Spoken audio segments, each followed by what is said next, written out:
BoLS fans? AdamHarry back again with another quick BoLS overview. I've got Stable Abe with me. Hello. And we're going to be taking a look at the new Iron Kingdoms Unleashed Wild Adventure Campaign Guide, Supplement, whatever you want to call it. It's got some new stuff in there, and it's got also a full-fledged adventure for you to go by. So even if you're not playing Iron Kingdoms games, you can still learn a lot with these books. There's always story hooks, are pretty much evergreen, I think, for whatever game system you're running. You could easily move this over to a Pathfinder, D&D setting, whatever setting you're playing in. I think you can use the story hooks.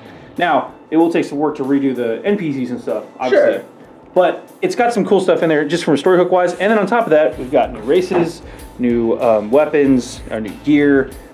There's actually rituals in here as well to do stuff. And then there's also to make your own unique magic items. Yeah. So, good stuff. There's some pretty interesting stuff in here. Yeah. So we'll take a flip through. We're not going to show off the adventure either. We'll show maybe the prologue off, but we're not going to. Yeah. And again, this is to go through the wild areas in the Iron Kingdom. So this definitely focuses more. If you're a War Machine Hordes player, this is more Hordes than War Machine. A little bit, yeah. Yeah. Here's a table of contents, real quick. It'll talk about the wild folk. I believe these are the new races you can play. All in here, new career options, stuff like that. Some of the new wildlife you'll be encountering as well. Designing your own magical items and all that fun stuff. And we've got some new creatures as well. And then the campaign slash story included in this is called the Blood Runs Cold campaign story, whatever you want to call it. So, pretty simple stuff there. About 100-something pages. 100 and, we'll flip ahead real quick. 100, I think it's 120, 110, yeah. 111 counting the index. So Nice guess. Yep. Yeah. It goes over the big things. We've got the Croak tribes, the Gobber tribes, the Bogren tribes, and the Ogren clans. So those are the new kind of races that you're going to be getting to play around with here. So we got a lot of really beautiful artwork in this book. Oh yeah, yeah. It's Production Press. Yeah. So what you expect from them, but yeah. Great production values, great borders and everything. Oh yeah. It helps keep that whole theme with the borders on every page and stuff like that. And I really like a lot of the artwork. Kind of shows off this is the wild area. There's broken down war jacks and stuff that have been scavenged. There's a lot of kind of cool pictures of that and desolation and stuff. Oh yeah, I love how it kind of adds that kind of like feel of what the game world is like. It helps you form those pictures in your head better. And there's all these great things that tie it to like War Machine and then more of the higher Iron Kingdoms. It's not just here's a big forest with some goblins or boglins or whatever in it. Yeah, gobbers. Exactly. And then we talk about the Ogren clans. Ogrens are always kind of a neat topic in War Machine and in Hordes.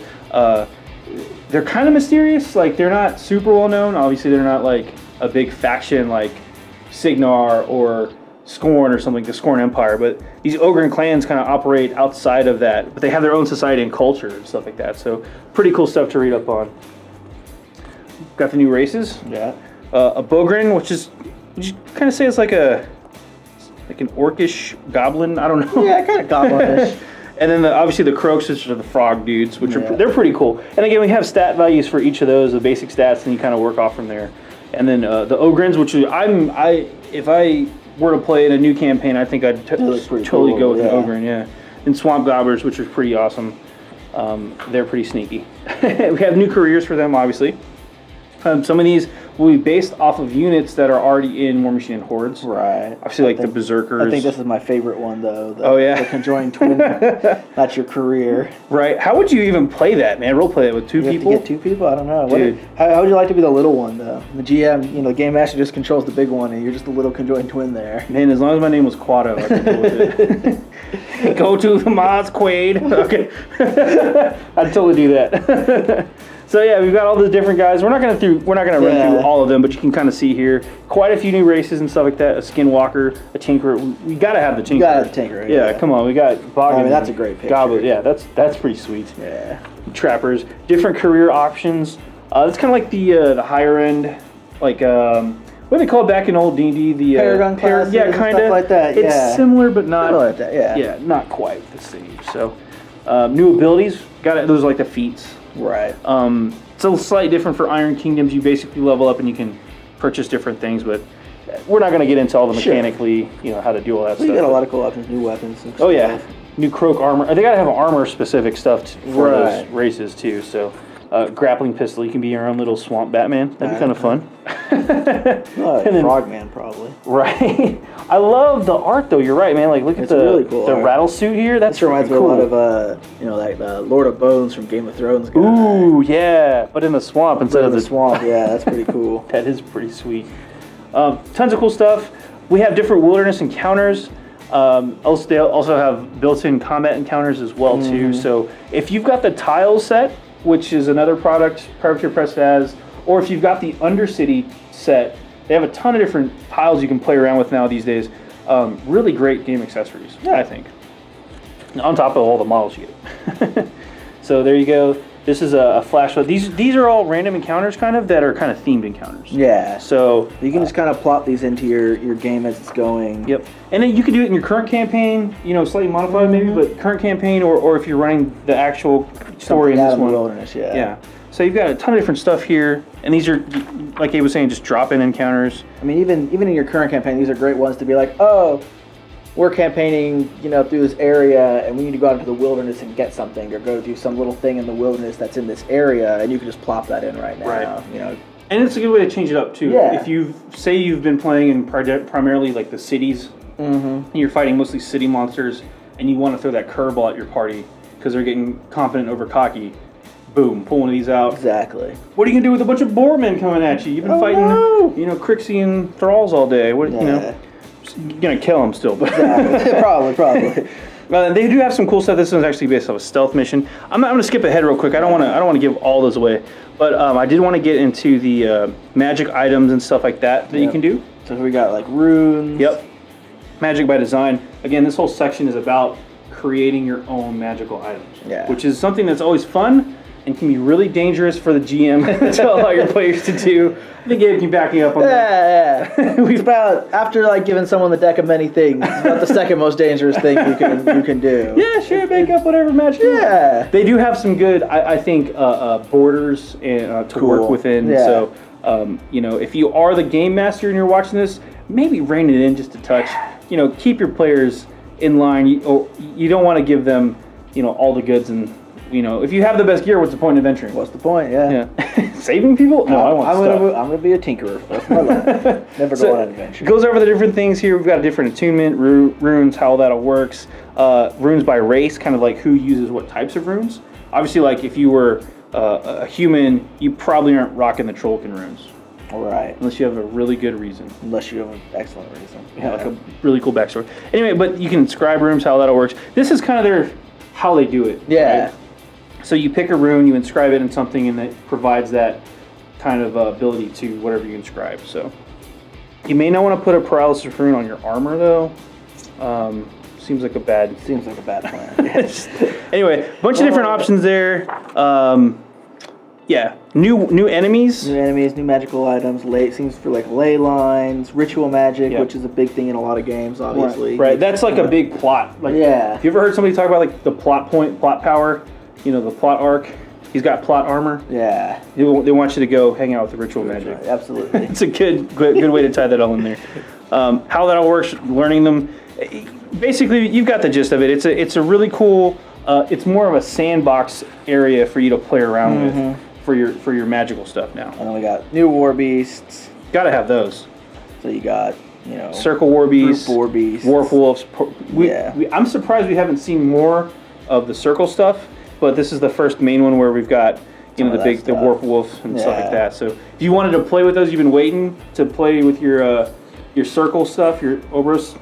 Yeah, this is the book for you. And one of the great things about the Iron Kingdoms roleplay and stuff like this is that if you play War Machines or Horde, you've got models already. Exactly.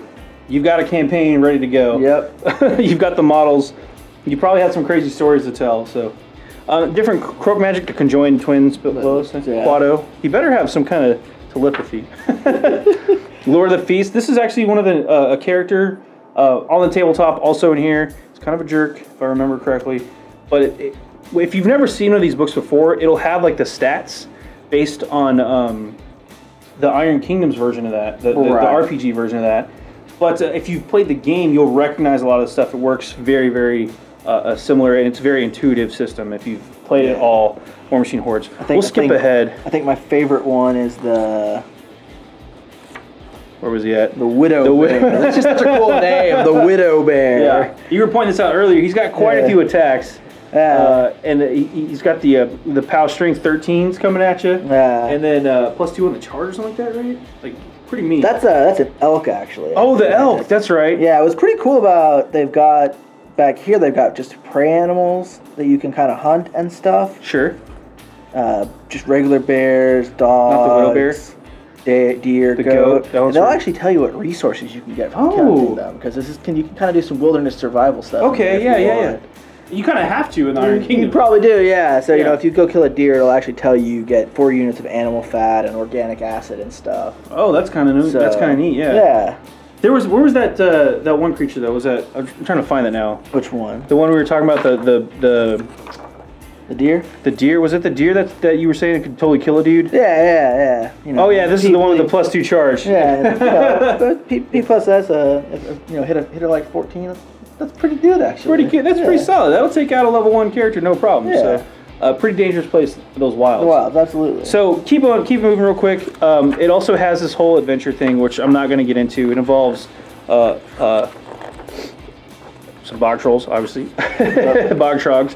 The Blood Runs Cold campaign. It's about 6 little kind of sessions or story encounters, whatever you want to call them. You could do that over an afternoon. You could space it out depending on how quick your party goes to stuff. But you're basically looking for this mask, and there's some other stuff going on. Yeah. Ritual magic. Again, I don't want to spoil it for players. GMs, if you're watching this, this is the section probably most interesting to me, at least. Having run some games, this is where you get all your cool story ideas and story hooks for later.